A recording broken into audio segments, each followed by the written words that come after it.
নমস্কার বন্ধুরা, সবাই কেমন আছো? এখানে আমি 250 গ্রাম মিষ্টি কুমড়ো নিয়েছি, একটা পেঁয়াজ নিয়েছি, একটা টমেটো নিয়েছি, আর 8 কোয়া রসুন নিয়েছি।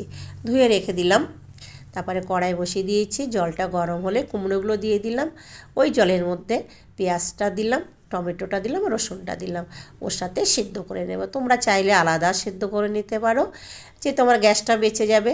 বা আমার পাশে ভাত হচ্ছে, ওই জন্য আমি আলাদা করলাম না, ওর মধ্যে দিয়ে দিলাম। 5 মিনিট পরে ঢাকনা তুলে নিলাম। ঢাকনা তুলে একটু নাড়াচাড়া করে নিলাম। একটা মশলা তৈরি করব, আজকে শিলে মশলা করব। 1 চামচ গোটা জিরে নিলাম, 1 চামচ নিলাম গোটা ধনে, আর নিলাম 3টে শুকনো লঙ্কা।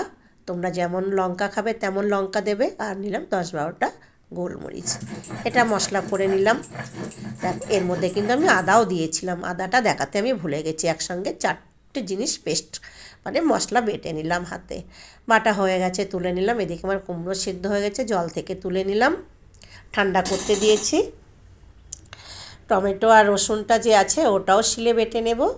এটাও আমি টমেটো, পেঁয়াজ আর রসুন শিলে বেটে নিলাম। তোমরা এখানে মিক্সিতে পেস্ট করে নিতে পারো, আমি আজকে শিলেই সব মানে বেটে রান্না করব। বাটাও আমার হয়ে গেছে গল্প করতে করতে। মশলাটাও তুলে নিলাম। এবার আমি এটা মেখে নেব। ওর মধ্যে 3 চামচ আমি দিলাম মুসুর ডালের গুঁড়ো। তোমরা এখানে বেসন ব্যবহার করতে পারো। 1 চামচ হলুদ দিলাম, 1 চামচ লবণ দিলাম, আর দিলাম 1 চামচ ঝাল লঙ্কার গুঁড়ো। হাত দিয়ে ভালো করে মেখে নিলাম। আর একটু আমার লাগবে, আমি আর 1 চামচ দিলাম তোমার মুসুর ডালের গুঁড়োটা দিলাম। দিয়ে ঠিক এরকম মাখা হবে, না শক্ত না নরম। কড়াই সর্ষের তেল বসিয়ে দিয়েছি, কোপ্তার আকারে সব মানে এগুলো দিয়ে দিলাম। তোমাদের পছন্দ মতো শেপ করে ভেজে নেবে। বড়ার আকারেও ভাজতে পারো। এরকম 1 পিঠ হয়ে গেছে, উল্টিয়ে দিলাম। এরকম লাল লাল করে ভেজে নিতে হবে। ভাজা হয়ে গেছে, তুলে নিলাম। ওই তেলের মধ্যে একটা শুকনো লঙ্কা, 1 টুকরো দালচিনি, 2টো এলাচ আর 1 চামচ গোটা জিরে ফোড়ন দিলাম। ফোড়নটা হয়ে এসেছে, তারপরে জিরে, ধনে আর আদা গোলমরিচের পেস্টটা দিয়ে দিলাম। দিয়ে এটা ভালো করে কষিয়ে নেব। তেলটা ছেড়ে এসছে, তারপরে পেঁয়াজ রসুনের পেস্টটা দিয়ে দিলাম, টমেটো পেস্ট একসাথে ভালো করে কষিয়ে নেব। একটু জল দিলাম, জল দিয়ে আবারও একটু ভালো করে কষিয়ে নেব। 1 চামচ হলুদ দিলাম।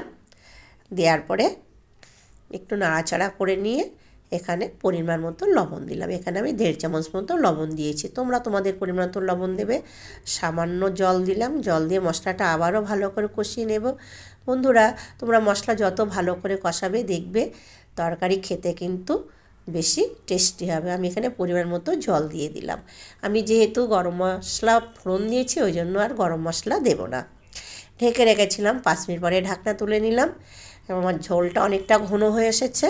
এবার 3টে কাঁচা লঙ্কা দিয়ে দিলাম, উপর থেকে দিয়ে দিলাম ধনে পাতা, আর আমার চ্যানেলে যে ভাজা মশলাটি আছে সেটা 1 চামচ দিয়ে দিলাম। তারপরে কোপ্তাগুলো দিয়ে দিলাম। যেহেতু কোপ্তাগুলো আর বেশি ফোটালে ভেঙে যাবে, এখানে 2 মিনিট মতো ফুটিয়ে নিলাম। তোমরা চাইলে এখানে ঘি ব্যবহার করতে পারো। আমার রান্নাটা হয়ে গেছে, একটু ঝোল ঝোল নামাবে। এই ঝোলটা কোপ্তাগুলো কিন্তু টেনে নেবে, এতটা ঝোল থাকবে না। যদি এই রান্নাটি ভালো লেগে থাকে বন্ধুরা, তাহলে আমার চ্যানেলে লাইক, শেয়ার, সাবস্ক্রাইব, কমেন্ট করে দিও। এটা গরম ভাতের সাথে খুব খুব ভালো হয়েছিল খেতে। একবার হলেও তোমরা এইভাবে বাড়িতে রান্না করে খেয়ে দেখো। তাহলে আজকের মতো আসি বন্ধুরা, টাটা।